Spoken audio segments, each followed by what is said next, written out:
가끔 이제 공동명의를 요구했다가 야, 안 돼! 거절당한 배우자들이 이제 마음에 상처를 입고 그동안 섭섭했던 것이 폭발해서 이혼 소송을 하시는 경우도 있다는 사실 참고해 주시면 좋겠습니다.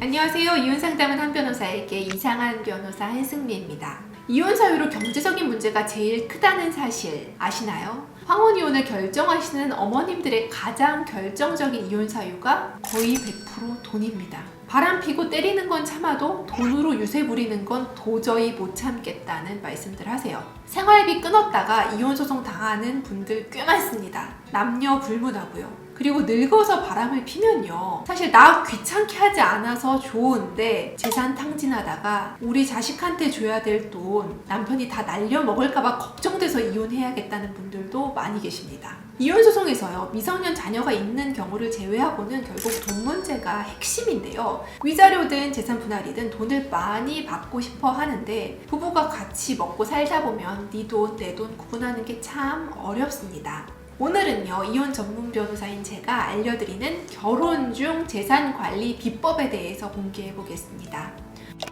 이혼을 준비하는 마음으로 사실하는 것은 아니지만 그 누군가도 본인이 이혼을 하리라고는 생각 못하고 살겠죠. 그래서 여러 이혼 사건들을 보면서 결혼 생활 중에 재산 관리를 이렇게 해뒀으면 참 좋았겠다라는 생각을 해보았습니다. 딴주머니를 차시라? 아닙니다. 첫 번째는요, 너무 아등바등 아끼고 살지 말라는 겁니다. 재산 분할은 무조건 5대5라는 얘기 들어보셨나요? 그게 괜히 나온 말이 아닌데요. 실제로 재판에서 무조건 반반으로 나뉘지는 않지만 내가 아무리 애쓰고 노력해서 재산을 읽었어도요, 이혼할 때는 일정 액수, 일정 비율을 배우자한테 나눠줘야 되거든요. 그러니까 너무 아끼고 노력한 사람은 이혼할 때 약간 억울할 수 있어요. 저한테 이혼 상담을 오시는 분들 중 대부분이 본인이 재산의 반을 받는 것에 대해서 수긍하는 분 없습니다. 내가 더 고생했다고 생각하시죠. 사실 저도 그런데요, 뭐.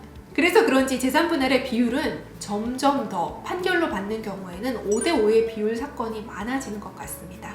두 번째로 비법은요, 양가에서 받은 경제적인 지원은 꼭 빌린 돈으로 증거를 남겨두는 것이 좋다는 겁니다. 사실 부모 자식 간의 금전 거래는 빌려주는 것보다는 그냥 주는 경우가 더 많죠. 그리고 실제로 부모님들이 결혼하고 나서도 크고 작은 돈을 지원해 주시죠. 전셋집 마련할 때나 집 살 때, 사업 자금 부족할 때 등등 시가 처가에서 돈이 오곤 하는데요.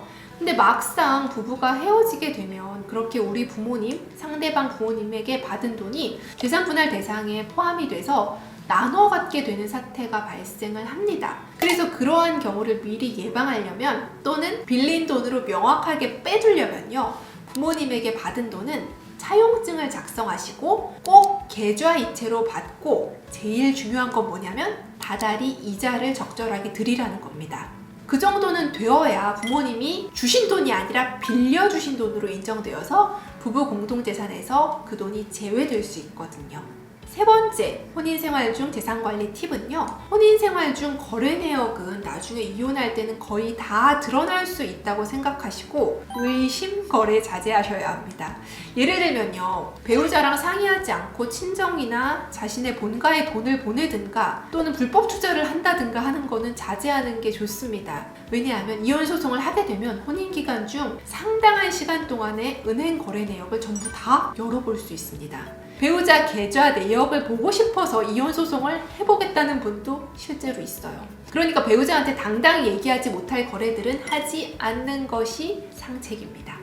네 번째, 매우 중요한 요소인데요. 부동산은 공동 명의로 해두는 것이 좋다입니다. 제가 앞에서 이야기한 것처럼 이혼 재산 분할할 때 결론만 놓고 보면 명의가 중요한 건 아니죠. 명의랑 상관없이 기여도에 따라서 사이좋게 5대5로 나눠갔기 때문인데, 그렇지만 한쪽 명의로 되어 있으면 언제든지 처분해버릴 가능성, 즉 팔아먹거나 대출받거나 하는 경우가 가능합니다. 그래서 이혼을 고민하는 그 순간에 명의자가 아닌 사람은요, 마음이 불안해지죠. 그래서 급하게 가압류라는 걸 해야 하는데, 그런 맥락에서 재산 처분을 막는 것이 급해서 이혼에 대한 결심이 아직 완전히 서지는 않았는데 가압류만 먼저 거는 경우도 있어요. 재산 빼돌릴까봐 걱정돼가지고. 재산 날려먹을까봐의 불안 매우 크죠. 근데 이때 재산이 공동명의로 되어 있으면 편안한 마음으로 여유 있는 이혼 고민이 가능하고요. 배우자의 단독 명의이면 어쩔 수 없이 가압류든 소송이든 법적 절차를 시작하시게 되는 거죠.